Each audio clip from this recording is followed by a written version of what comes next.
കോയമ്പത്തൂരിൽ എന്താണ് ഓണവിശേഷം എന്ന് ചോദിച്ചാൽ മലയാളികൾ എവിടെയുണ്ടോ അവിടെ എല്ലാം ഓണവിശേഷമുണ്ടെന്നേ. അപ്പോൾ കോയമ്പത്തൂരിൽ നമ്മുടെ മാവേലിയുടെ ഒരു ഒന്നൊന്നര വരവുണ്ടായിരുന്നു. മാവേലി എന്ന സുമ്മാവാ. കോയമ്പത്തൂരിൽ ഓണാഘോഷത്തിന് മാവേലി എത്തിയത് കണ്ടാൽ നമ്മൾ ആരും ഇങ്ങനെയെന്ന് ചോദിച്ചു നോക്കും. അപ്പോൾ എങ്ങനെയാണ് മാവേലി വന്നത് എന്നുള്ള ദൃശ്യങ്ങൾ കാണാം.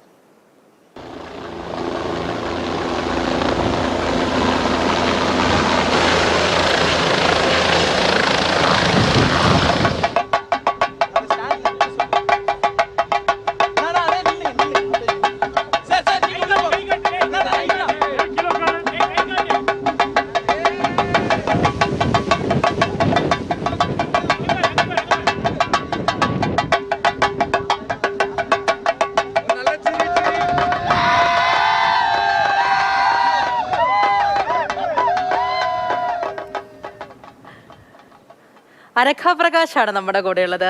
അനഘ, മാവേലിക്ക് പറന്നിറങ്ങിയാൽ എന്താ പ്രശ്നം അല്ലേ? എന്തായാലും കോയമ്പത്തൂരിലെ പിള്ളേര് നമ്മുടെ ഓണമൊക്കെ കളറാക്കിയിട്ടുണ്ട്. ഇപ്പോൾ നമ്മുടെ കേരളത്തിൽ അവിടെ ഇവിടെയായിട്ട് ചില നൂലാമാലകളൊക്കെ ഉണ്ടല്ലോ ഈ ആഘോഷവുമായി ബന്ധപ്പെട്ട്. അങ്ങനത്തെ പ്രശ്നങ്ങളൊന്നുമില്ല. അധികൃതരൊക്കെ ഉറപ്പൊക്കെ വാങ്ങി കാര്യങ്ങളെല്ലാം സെറ്റാക്കി നടത്തിയ ആഘോഷമാണല്ലേ?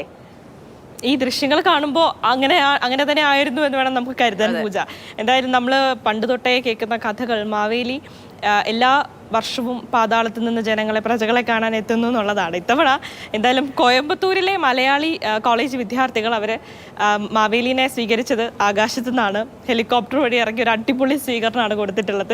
പൂമാലയിട്ടൊക്കെയാണ് സ്വീകരിക്കുന്നത്. നമ്മൾ ദൃശ്യങ്ങളിൽ കണ്ടില്ലേ.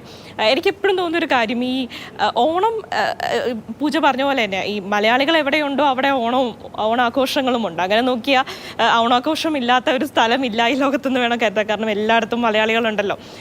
ഈ പ്രവാസികൾ അല്ലെങ്കിൽ കേരളത്തിന് പുറത്തുള്ള, അതിപ്പം അന്യ സംസ്ഥാനങ്ങളിലുള്ള ആളുകളാണെങ്കിലും അവരാണ് ഓണത്തെ ആദ്യം വരവേൽക്കുന്നതും അതുപോലെ തന്നെ നമ്മളെക്കാളും കൂടുതൽ ഗംഭീരമായും പുതുമയോടുകൂടിയും ആഘോഷിക്കുന്നതെന്ന് എനിക്ക് തോന്നിയിട്ടുണ്ട്. കാരണം അവരാണല്ലോ ഇത് കൂടുതലും മിസ് ചെയ്യുന്നത്, ഓണം നാട്ടിൽ നിന്നൊക്കെ മാറി നിൽക്കുമ്പോൾ.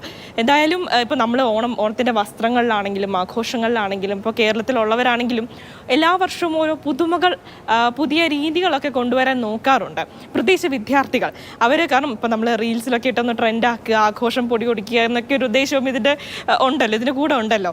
പക്ഷെ നമ്മുടെ നാട്ടിലിപ്പോൾ അടുത്തൊരു വാർത്ത നമുക്കറിയാമല്ലോ, ഫറൂഖ് കോളേജിൽ ഓണാഘോഷവുമായി ബന്ധപ്പെട്ട് ചില പ്രശ്നങ്ങളൊക്കെ നടക്കുകയും കുറച്ച് വിദ്യാർത്ഥികളെ ലൈസൻസ് റദ്ദാക്കാനുള്ള നടപടിയൊക്കെ ഉണ്ടായത് നമ്മൾ കണ്ടു. അപ്പോൾ ഇത് എല്ലാ വർഷവും ഇത്തരത്തിൽ പ്രശ്നങ്ങളും നമ്മുടെ നാട്ടിൽ നടക്കുന്നുണ്ട്.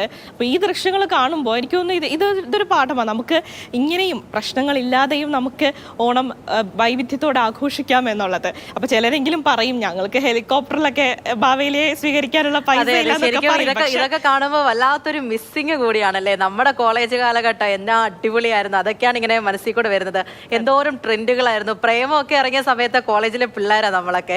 അപ്പോൾ അങ്ങനെ ആ ഒരു ഡ്രസ് കോഡ്, ആഘോഷം, ഒരു ഹോളിയൊക്കെ ആഘോഷിക്കുന്ന ലെവലൊക്കെ കളറൊക്കെ വാരി എറിഞ്ഞ് ആ പിള്ളേർ എങ്ങനെയാണോ അതേപോലൊക്കെ. എന്തായാലും ഓർക്കുമ്പോൾ ചെറിയ സങ്കടമുണ്ട്. ആ കാലമൊക്കെ കടന്നു പോയിരിക്കുകയാണ്. എന്നാലും ഉള്ള ആഘോഷങ്ങൾ ഇപ്പോൾ എങ്ങനെ നിൽക്കുന്നു അതൊക്കെ അടിച്ചു പൊളിച്ച് എല്ലാവരും മുന്നോട്ട് പോകുക. അനഘയ്ക്കും ഓണാശംസകൾ. ഓണാശംസകൾ.